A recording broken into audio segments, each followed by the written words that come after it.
Greetings and welcome to my dear Gemini. This is Ron from Tarot of the Twin Sun. Tarot of the Twin Sun is a functional division within the Order of the Twin Sun. Please take only what you will. This is a reading for the third house, as well the progression of Gemini in terms of Mercurial energy. We shall analyze for the month of October 2022. Okay, and that's for the first at I believe 8 p.m. Greenwich Mean Time, possibly 7. No, 8, 21, 9 p.m. Anyways, it's 2100. Let's go ahead and get started. So, it's an interesting state of affairs this month. As Mercury goes direct, there will be some form of elation when it comes to the way you produce a creative effect, when it comes to your own inner child, or the sense of preservation of innocence or truth. Okay? There is an ability to understand how some of the actions that you are producing may prove difficulty. There still is an accentuation of a square, okay, on the 1st, 5th, 7th, and 11th houses for Gemini. Now, the interesting thing is that with this, there's an ability to understand how certain functions of yourself, okay, how you try to produce this effect to get out of inertia, okay, when it comes to systemic or globalized ways of thinking, okay, collective goals or ambitions. A lot of these seem nerfed, okay, or they seemed weakened at the time of this reading, at least in terms of October, early October. And this will eventually saturate. There will be a way to break through essentially any of the delusions when it comes to others and yourself, and trying to relate to others and yourself, trying to understand your own actions as they're trying to produce a sense of self or a sense of righteousness when it comes to your own actions. Now, this is something of a difficult thing to achieve when it comes to how what you do essentially is for a path of initiation. It's for something where you are able to move from the student to the adept and then eventually to the master. Okay, you're dealing here with people that create opposition to your actions when it comes to you trying to learn from them in some way, shape, or form. So if you were to, say, project onto others, not to say that you are projecting onto them, it's just what you naturally are pulling in are essentially teachers of a different kind, teachers that are extremely isolated, and they don't have to be literally teachers. They are essentially someone you can learn from, and through their own isolation when it comes to their own ideals and the exploration of what they are trying to go through, it proves difficulty. I think people on a collective level are experimenting with their own inner world, their own isolation that has been proven in terms of, a post-pandemic sort of way of doing things. And in their own exploration, there is an innocence, but also a striving to do something with a bit more meaning. But this is all coming to head with this square and this grand cross that is activating essentially your 1st, 5th, 7th, and 11th houses. Okay, and with all this retrograde energy, it does not bode well for coming into clarity, because your ruler Mercury is in retrograde. It has been in Virgo. There is a type of like stupidity or an overcritical sort of anal redundancy that is very difficult to understand. Your own actions and how they produce certain effects on other people are coming to head with others, and it's difficult to see the collective good in all of it. Yeah, it's difficult. So we're living in a time of I don't know. It's like the Iron Curtain, the sort of the theme of the Iron Curtain coming in again, in terms of the oppression of individualism. Okay, um, so you pull in this like archetype of people that are essentially warriors, philosophical warriors, and also extremely emotionally volatile in that respect. The beauty of it is that there is some sort of karmic reckoning that is occurring in the 10th house, creating a trine and a harmonic resonance with the way your actions are producing latent effects. There's something about what you're doing, even though it may be a mystery to yourself, in terms of collective good or the ability to work with children or others who seem like children, who in their innocence are working to bring forward a sense of collective good, but that has not yet been defined in terms of its structural foundations. Okay, so this is a negotiation of foundations of how the world is changing. Okay, how structures in the world are changing, how there's a new form of evolutionary groundation that is occurring on a collective level. And we have to get rid of the old in order to bring in the new when it comes to this way of thinking, this new way of doing things.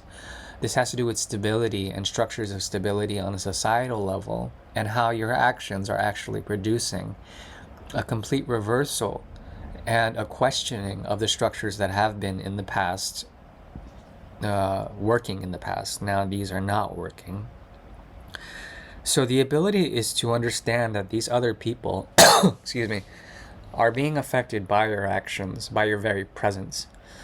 And this creates a sort of smearing effect. It's not to say that they're repulsed by your presence. No, it actually points to something greater than that, something where you are addressing some of the karmas or the institutions or the social regulations of others that have been oppressive by nature, and there's a way to change this nature of oppression by negotiating the foundations of the said society that has been suffocating people on a collective level. And I don't mean to be very Dostoevsky or extremely Orwellian about all of this. This does not have to do with fighting the sort of regime of oppression, or anything political like that. No, quite contrary. It has to do with a natural evolutionary flow of where we're going collectively and how we address our own resources, on how we address our own collective structures, and how these are going through great and vast metamorphosis, great change in a way. Now, the beauty of this is that there's something about what you're doing that creates tension in order to address the tension points. It creates difficulty. Your actions may produce the effect of difficulty for others and for yourself. But it is it's exploratory in nature. It's like creating a statement and trying to back it up with facts or some sort of argument. This argumentative nature, actually, it allows for change on a collective level. It allows for creative breadth to do something to address especially some of the more unstable placements of Uranus and the North Node in Taurus. Okay, which is a very interesting thing, considering that Geminis are trying to address a spiritual understanding. Okay, this has to do with the desires you produce in order to understand some of the more, I would call it, some of the more interesting realizations that have to do with Venusian energy, that have to do with our own resourcefulness that is placed in the 12th house, your 12th house in Taurus. Now, this allows for you to address some of the obstacles that are pointed to the antithesis and the direct opposite of the North Node, South Node, and Scorpio in your 6th house, okay, which is not heavily aspected right now. However, it should be addressed, and that some of the more interesting obstacles that you may be finding. It has to do with the addressing of karma in the way we sublimate some of the more spiritual past life energy into the future of Taurus and stability, which is currently in conjunct with Uranus in retrograde. Now, what all this means essentially is that there's a way to find some interesting alchemical or sublimation process that has to do with our own collective resources and how these are dissolving financial crisis over time, dissolving our own resources are ending. And there's a way to understand some of the more technological transformations that are influencing this. It has to do with our inability to grasp technology properly in an Aquarian way in order to produce the effect that we so desire in terms of stability when Saturn goes direct later in the year. Or it could be actually, it could be June of next year. There is an ability to essentially come with a clarified vision of a way of bringing forward the desires that we need to look forward into the future of these new forms of stability, okay, on a collective level. And this is also having to do with the knowledge that we are seeking out in terms of Mercury in retrograde, which will go direct this month in your 5th house. It accentuates essentially something of the messenger. It activates it. Mercury becomes a catalyst for this need to sublimate, okay, this need to alchemize our own resources and the ending of those resources into some sort of spiritual meaning, okay, and that is what Venus and that is what Taurus essentially accentuates. There's something here that has to do with the equilibrium, trying to find harmonics excuse me, in a system of exchange, and it coming to an end, and then eventually coming into some form of spiritual understanding in it, okay? This has to do with loss and coming up with a way to understand from ground zero what that loss really means, okay? So, a very interesting month. Some of the more harmonic aspects that I'm seeing here that I really like have to do with essentially a sense of truth of Pluto in retrograde that is being accentuated excuse me, a lot of watery energy by Neptune in retrograde in Pisces, okay? Now, this allows you to be practical about, from a philosophical or existential standpoint, be practical about what's going on a collective level, okay, which is currently not very good in terms of all this retrograde action, Jupiter being afflicted by Venus, which is not a good thing, and Mercury in retrograde being afflicted by Neptune in retrograde. And I've been mentioning in my readings that this points to a veil, and for this particular reading, it affects your actions of trying to do the right thing, of trying to do the dharmic thing, with it coming to head with the fog that exists on a collective level, especially with other people, okay? Now, this will change, and you have to find the patience in it all. There must be a way to honor especially some of the more interesting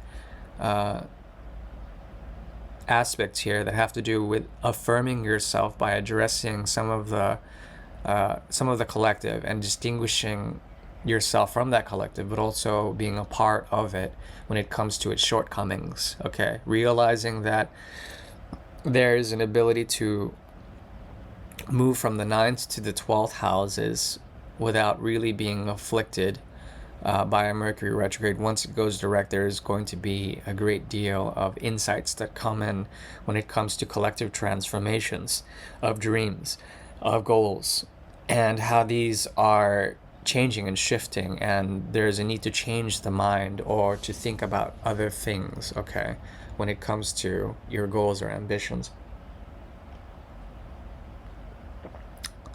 Another beautiful thing is the ability to address change and know that it's coming without knowing, without really thinking about it, okay? And this has to do with the workplace. It has to do with karmas related to your own work or your own Sort of existential understanding. Okay, so this has been a very foggy reading. We're gonna move into the tarot now for advice, as well as a general look into the progression of what you may be going through in October 2022. And I will generate 3 times. Okay, good. Okay, so if you've been trying to invest in anything, into new projects in the past, it may have led you up to a point where you have found restriction around you. There's difficulty in trying to understand why so many people around you may be trying to negotiate or trying to come up with action but not being able to do so. This has to do with not being able to see beyond the veil of the mind or the mire of the mind. There's something about it that I currently see a need to break free from restrictions of ways of thinking, trying to find the new way or the new light. Okay, this has to do with the archetype of the Venusian goddess. Okay, the goddess of fertility. And fertility, not only does it produce the effect of wealth on the material realm, in terms of our own survivability, but also fertility of the mind, trying to come up with a way that is more ideological as opposed to just plain thinking. Okay. Now, if this is you and there's something about you that needs to break free from this, there is an ability to do so. You have to wait for the right timing. There is an essence here of fate and and determinism through fate, but it does not have to be in totality.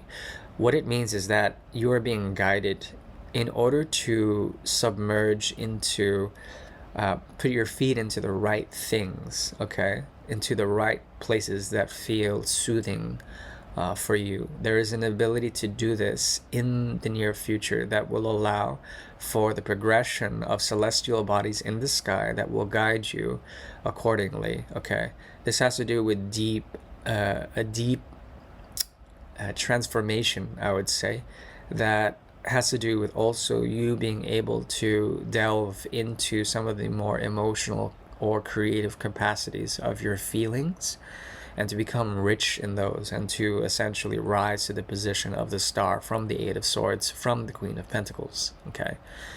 Now, this has to do also when it comes to the idea that you have been working on a project or you've been working hard in some way, shape, or form in order to produce the idea of stability. It may feel that you are stuck in that sense of trying to do that, okay? A responsibility or a way of thinking in order to produce richness is pointed to in the cards. There also is a possibility to break free from a way of a psychological block or an obstacle that has been essentially holding you back. I see here in the near future that the celestial bodies and the grahas in the sky will eventually smile down upon you, especially the solar energy. Okay, now because we are still in Libra season, it eventually will move to the 8th house, to Scorpio energy. Okay, this points to further dissolution of the self by truly feeling the intensity of it all, the depth of it all. There is a depth and clarity and depth as you submerge and transform. There is an ability to essentially rise up from this into a sense of knowing and into a sense of lightness. Okay, and this is all very good. This speaks about ascension. Okay, now when it comes to the resourcefulness of things, Saturn rewards solar Libran energy, and the idea here is to not try so hard. Things will come naturally to you, and in fact they may be sublimated from the element of earth to the element of Akash, to the element of air.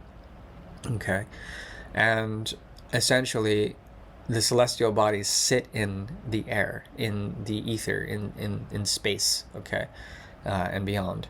So it is important to note here that anything that has to do with a mode or a way of thinking that has been holding you back will eventually be saturated it will eventually be nullified. And the idea here is not to be fearful of this process. Okay, you will be emancipated in one way, shape, or form, at least for the month of October.